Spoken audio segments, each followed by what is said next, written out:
আসসালামু আলাইকুম প্রিয় দর্শক, অন্য মঞ্চের আলাপচারিতায় আপনাদের সকলকে আমন্ত্রণ জানাচ্ছি।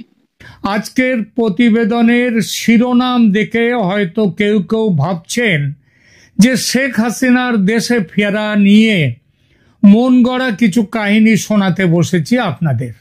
না, বিষয়টা আদৌ সেরকম নয়। শেখ হাসিনার দেশে ফেরার কথা আমি বলছি না, কথা বলেছেন নেত্রী স্বয়ং। খুব বেশি দিন আগের কথা নয়, জুলাই মাসের ৮ তারিখের কথা। কি বলেছিলেন তিনি এক ভার্চুয়াল ভাষণে, মনে পড়ছে? ঠিক আছে, সংবাদপত্র থেকে সরাসরি পড়ছি তিনি কি বলেছেন সেদিন। একবার আপনারাও দেখে নিন সংবাদপত্রে কি বলা হচ্ছে। এখানে বলা হয়েছে, নিউজ ডেস্ক দৃষ্টিভঙ্গি, বাংলাদেশের প্রাক্তন প্রধানমন্ত্রী শেখ হাসিনা এক চাঞ্চল্যকর সিদ্ধান্ত ঘোষণা করলেন। সোমবার রাতে এক ভার্চুয়াল ভাষণে হাসিনা জানিয়েছেন তিনি শীঘ্রই দেশে ফিরবেন এবং নিজে থেকে আদালতের মুখোমুখি হবেন। তার স্পষ্ট কথা, দেশে ফিরে মামলার মোকাবিলা করব, দেখব কত ধানে কত চাল। এই ঘোষণা যথেষ্ট তাৎপর্যপূর্ণ, কারণ এতদিন পর্যন্ত হাসিনা ও তার দল আওয়ামী লীগ আন্তর্জাতিক অপরাধ ট্রাইব্যুনালে, মানে যেটা ইন্টারন্যাশনাল ক্রাইমস ট্রাইব্যুনাল, সেখানে চলমান মামলাগুলিকে অবৈধ বলে দাবি করে এসেছেন এবং এসব বিচার বয়কট করার ডাক দিয়েছিলেন। ঢাকার আন্তর্জাতিক এরপরে একটু পরেই লিখছেন, বলা হচ্ছে খবরে, সোমবারের ভাষণে শেখ হাসিনা আবারও এই বিচার প্রক্রিয়াকে প্রশ্নবিদ্ধ করেন, কিন্তু পাশাপাশি জানিয়ে দেন তিনি দেশে ফিরেই আদালতের মুখোমুখি হবেন এবং নিজের অবস্থান ব্যাখ্যা করবেন। উল্লেখযোগ্যভাবে আদালত অবমাননার এক মামলায়, কন্টেম্পট অফ কোর্ট, সেখানে তিনি হাজির হননি বলে ইতিমধ্যেই তাকে 6 মাসের কারাদণ্ড দিয়েছে ট্রাইব্যুনাল। শুনলেন, এখানে তিনি স্পষ্টই বললেন দেশে ফিরবেন।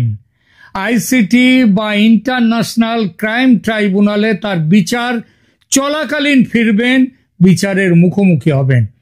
অর্থাৎ ইউনূস সরকার ক্ষমতায় থাকলেও শেখ হাসিনার বিচার, ক্ষমতায় থেকে ইউনূস শেখ হাসিনার বিচার চালাবেন আর তখন তিনি ফিরবেন।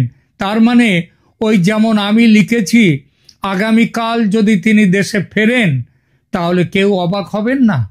আর দেশে ফিরলে তার নিরাপত্তা ইত্যাদি কি হতে পারে এবং তার কি প্রতিক্রিয়া হবে দেশে ও বিশ্বে, সেই নিয়ে ছোট্ট করে 2 কথা বলবো এখন।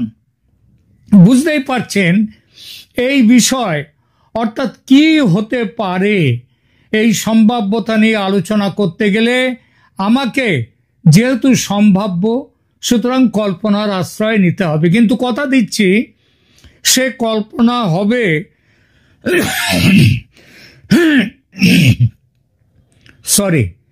কিন্তু সে কল্পনা হবে বাস্তব পরিস্থিতি বিচার করে, বাস্তবের মাটিতে দাঁড়িয়ে।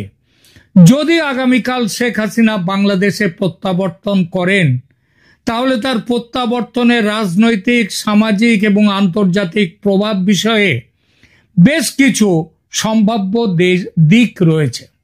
দেশের রাজনীতিতে কি প্রতিক্রিয়া হতে পারে, এটা এ বিষয়ে ভালো খারাপ দুটো দিকে আছে। প্রথমে ভালো দিকটা বলি। শেখ হাসিনার নেতৃত্বে বাংলাদেশে 1 যুগেরও বেশি সময় ধরে উল্লেখযোগ্য অর্থনৈতিক প্রবৃদ্ধি হয়েছে এবং অবকাঠামোগত ইনফ্রাস্ট্রাকচারাল ডেভেলপমেন্ট, উন্নয়ন সাধিত হয়েছে। তার প্রত্যাবর্তনে আওয়ামী লীগের রাজনৈতিক স্থিতিশীলতা ফিরে আসতে পারে এবং দলের পুনর্গঠন হতে পারে। দলের যে বিপুল সংখ্যক কর্মী আজ হত উদ্যম হয়ে পড়েছেন, তাদের আশা ভরসা যেন অনেকটাই ভেঙে গেছে, তারা উদ্দীপ্ত হবে ভীষণভাবে হাসিনা ফিরে এলেন। সেই যে মরা গাঙে জোয়ার আসা বলে একটা কথা আছে না, সেটাই হবে। আর নেতিবাচক দিক, শেখ হাসিনার শাসনকালে দুর্নীতি, সরকারি নিয়োগে কোটা ব্যবস্থা ও মানবাধিকার লঙ্ঘনের গাদা গাদা অভিযোগ উঠেছে। এই অভিযোগের অনেকটাই যদিও রাজনৈতিক এবং ষড়যন্ত্র প্রসূত। তার প্রত্যাবর্তন কিছু মানুষের মধ্যে বিভ্রান্তি ও বিরোধিতা নতুন করে জাগিয়ে তুলতে পারে, বিশেষ করে যারা তাকে গণতান্ত্রিক প্রক্রিয়ার প্রতি অবিচার করেছেন বলে অভিযোগ করেন। কিন্তু এখানে একটা কথা বলতে হয়, 1 বছর আগে শেখ হাসিনার বিরুদ্ধে যতটা জনমনে বিরোধিতা ছিল, তার অনেকটাই কমে গেছে আজ। বাংলাদেশের মানুষ আজ খোলাখুলি বলছে এর চেয়ে শেখ হাসিনার আমল অনেক ভালো ছিল। রাজপথে জনতা স্লোগান দিচ্ছে শেখ হাসিনা ফিরে এসো। এরপরেও যদি মানুষের পাশে এসে না দাঁড়ান তিনি, মানুষ কিন্তু মুষড়ে পড়বে, এবং মানুষ যত মুষড়ে পড়বে আওয়ামী লীগের ফেরার পথ কিন্তু তত দুরূহ হবে, শক্ত হবে। আন্তর্জাতিক প্রতিক্রিয়ার দিকে একটু দেখি। প্রতিবেশী দেশ, বিশেষ করে ভারত, তার নিরাপত্তা ও অর্থনৈতিক স্বার্থের কথা ভেবে শেখ হাসিনার প্রত্যাবর্তনকে অবশ্যই ইতিবাচকভাবে গ্রহণ করবে, কারণ শেখ হাসিনার শাসনকালে বাংলাদেশ ভারত সম্পর্ক নতুন উচ্চতায় পৌঁছেছিল। বিশ্বের অন্যান্য দেশ এবং সংস্থা তারা হয়তো শান্তি, গণতন্ত্র, মানবাধিকার পরিস্থিতি নিয়ে তাদের পুরনো অবস্থান অনুযায়ী সমালোচনা করবে শেখ হাসিনার, কিন্তু তাদের প্রিয়পাত্র ইউনূসের আমলে যেভাবে গণতন্ত্র, মানবাধিকার লঙ্ঘিত হচ্ছে বাংলাদেশে, সেটা হাসিনার আমলের তুলনায় অনেক অনেক বেশি। জাতিসংঘের রিপোর্টেও পর্যন্ত ইউনূসের আমলের এই ব্যাপারে তার যে রেকর্ড, সেই খারাপ যে রেকর্ড, সেই রেকর্ডের উল্লেখ কিন্তু এসেছে। এইবার দেখা যাক হাসিনা ফিরলে তার বিচার হবে, তিনি শাস্তি পেতে পারেন। এই শাস্তি বিচার কেমন এবং শাস্তি কেমন হতে পারে সেটা নিয়ে দু কথা বলি। শেখ হাসিনা বর্তমানে বাংলাদেশ আন্তর্জাতিক অপরাধ ট্রাইব্যুনালে আইসিটিতে বিচারাধীন রয়েছেন। সম্প্রতি আদালতকে অবজ্ঞা করার মামলায় তাকে 6 মাসের কারাদণ্ড দেয়া হয়েছে। ট্রাইব্যুনালে তাকে মানবতা বিরোধী অপরাধ, বিশেষ করে 2024 সালের সরকার বিরোধী গণতান্ত্রিক প্রতিবাদের নির্মম দমনের জন্য দায়ী করা হয়েছে। এসব অভিযোগের অনেকটাই যে ভুয়ো, সেসবগুলো আজ প্রমাণিত হচ্ছে। যেসব হত্যাকাণ্ড হয়েছে আন্দোলন চলাকালীন, তার বেশ কিছু যে হাসিনার বিরোধীরাই করেছে, তাদের ষড়যন্ত্রের কারণে যে হয়েছে, এসব তথ্য সামনে উঠে এসেছে।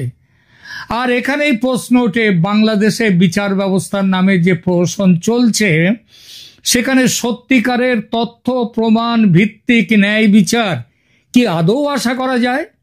অবশ্যই যায় না, আশা করা যায় না।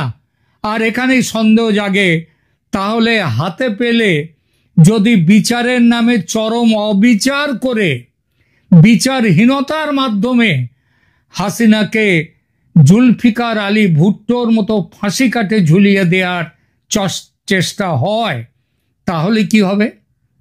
দেখুন, ভুট্টোকে ফাঁসি দিয়েছিল সামরিক শাসক জিয়াউল হক। বাংলাদেশে সামরিক শাসন নেই। গত বছর যিনি আর্মি প্রধান ছিলেন, সেই ওয়াকারুজ্জামান আজও প্রধান। হাসিনার পতনের দায় তার উপর বর্তায় ঠিকই, কিন্তু হাসিনাকে হত্যা করার কোনো প্ল্যান যেমন সেদিন ছিল না ওয়াকারুজ্জামানের, তেমনি আজও নেই।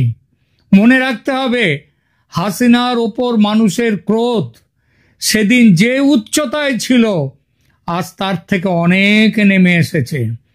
এই পরিস্থিতিতে হাসিনার প্রাণ সংশয়ের আশঙ্কা নেই বললেই চলে। কিন্তু বিচারে যদি প্রাণদণ্ড দেয়া হয়, এখানে কথা হচ্ছে ভুট্টো কিসের জন্য প্রাণদণ্ড পেয়েছিলেন? তার এক রাজনৈতিক বিরোধীকে হত্যার দায়ে অভিযুক্ত হয়ে সামরিক আদালতে। বাংলাদেশে শেখ হাসিনার যে বিচারের কথা হচ্ছে সেটা কিন্তু সামরিক আদালতে নয়। ভুট্টোকে আপিল করতে দেয়া হয়নি, কিন্তু হাসিনার বিরুদ্ধে হত্যার অভিযোগ বলে যা আছে বলা হচ্ছে সেটা প্রশাসনিক প্রধান হিসেবে তার নির্দেশের জন্য, এই নির্দেশের জন্য পরবর্তীকালে এই যে মোহাম্মদ ইউনূস, তাকেও তাহলে সেই একই ধারায় বিচারের সম্মুখীন হতে হবে।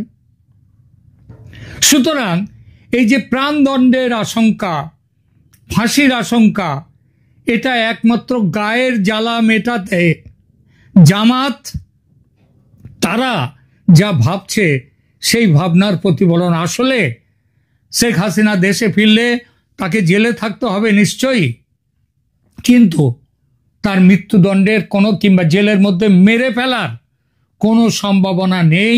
কারণ সেখানকার যে সেনা, সেই সেনা অনেকটাই কিন্তু হাসিনার পক্ষেও রয়েছে কিছুটা হলেও। এই সেনা তার পতনের জন্য দায়ী, কিন্তু তার জীবন বাঁচিয়েছেও কিন্তু এই সেনা, এটা মনে রাখতে হবে। 1 বছর আগে বাঁচিয়েছে, এখন তাকে হাতে পেয়ে মেরে ফেলবে, সেটা সেনা করবে না। তাহলে প্রশ্ন আসছে, শেখ হাসিনার জন্য এই মুহূর্তে সেরা পদক্ষেপ কি? তিনি ভারতে থাকলে রাজনৈতিকভাবে তার ফিরে আসাটা কিন্তু ক্রমেই দূরে সরে যেতে থাকবে। তিনি নিজে যে কথা বলেছেন, দেশে ফিরে বিচার ব্যবস্থার মুখোমুখি হবেন, এটাই তার সেরা পদক্ষেপ হওয়া উচিত। ইন্দিরা গান্ধী জরুরি অবস্থার পর নির্বাচনে হেরে যান ভয়ঙ্করভাবে, তাকে জেলে পাঠানো হয়। দেশের মানুষ যারা ইন্দিরা গান্ধীর চরম বিরোধী হয়েছিল, তারাও ইন্দিরাকে জেলে পাঠানোটা মেনে নিতে পারেনি। ইন্দিরা ফিরতে পেরেছিলেন উইথ ফ্লাইং কালার্স, আরো বিপুল জনসমর্থন নিয়ে। জেল যাত্রার এইটাও সুবিধা, রাজনৈতিক নেতারা জেলে গেলে তাদের যে সাপোর্ট বেস, জনপ্রিয়তা, সেটা বহুগুণ বেড়ে যায়। হাসিনার ক্ষেত্রেও সেটাই হতে বাধ্য। এবার আলোচনায় দেখব কবে তিনি ফিরতে পারেন। বিশ্বের এবং বিশেষ করে দক্ষিণ এশিয়ার ভূ রাজনৈতিক পটভূমির দ্রুত পরিবর্তন হচ্ছে। যেসব খবর আসছে, বাংলাদেশ নিয়ে ভারত, চীন ও রাশিয়ার মধ্যে আলোচনা চলছে খুব গুরুত্বের সঙ্গে। আমেরিকার কাঠপুতুল ইউনূসকে সরিয়ে হাসিনাকে ক্ষমতা ফিরিয়ে দেওয়ার পথ ও প্রস্তাব নিয়ে আলোচনা চলছে। সম্প্রতি অজিত ডোভালের মস্কো সফরের সময় হাসিনার সঙ্গে রুশ প্রেসিডেন্ট পুতিনের ফোনে কথা হয়েছে বলে, সামান্য হাই হ্যালো সেটাও হয়েছে বলে কিছু খবর পাওয়া যাচ্ছে। পরবর্তী পর্যায়ে চীনে এ মাসের 31শে আগস্ট থেকে শুরু হচ্ছে চীনের সাংহাই কোঅপারেশন অর্গানাইজেশনের সামিট। সেই সামিটে মোদি, পুতিন, শি জিনপিং তাদের আলোচনা হবে এবং বাংলাদেশ সেই আলোচনার একটা বড় জায়গা। বাংলাদেশে আমেরিকার ঘাঁটি স্থাপনের বিরুদ্ধে, সৈন্য ঘাঁটি স্থাপনের বিরুদ্ধে ভারত, চীন, রাশিয়া। সেই আলোচনার পরপরই শেখ হাসিনা দেশে ফিরে যাবেন। জেলে থাকার জন্য প্রস্তুত হয়ে যাবেন তিনি। বাংলাদেশের মাটিতে তিনি পা রাখলে সেখানকার রাজনীতিতে ভূমিকম্প হবে, বড়সড় ভূমিকম্প। হাসিনার সঙ্গে ফিরবেন ভারতে থাকা তার দলের নেতারা। ইউনূস সরকার কজনকে জেলে রাখবে? ইউনূস সরকার কজনকে জেলে রাখবে? আওয়ামী লীগ দখল নেবে রাজনীতির, মিলিয়ে নেবেন কথা। সুতরাং শেখ হাসিনা খুব শিগগিরই দেশে ফিরছেন। এখনকার মতো এখানেই রাখছি। ভালো থাকবেন। ধন্যবাদ।